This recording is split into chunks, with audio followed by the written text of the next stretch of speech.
Ito ay sinangkot sa manok. Pinula ako, sangkot sa muna kasi may mga parang may tubig naman ang manok.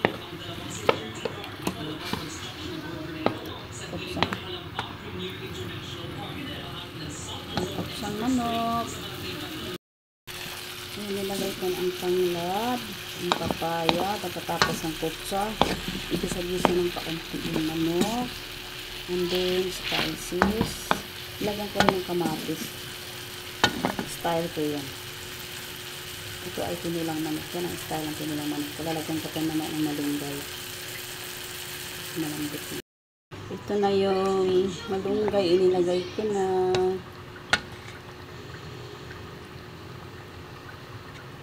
Saka magic sarap. Chicken cubes. Tapos na. Palambutin na lang natin. Ayun na yun.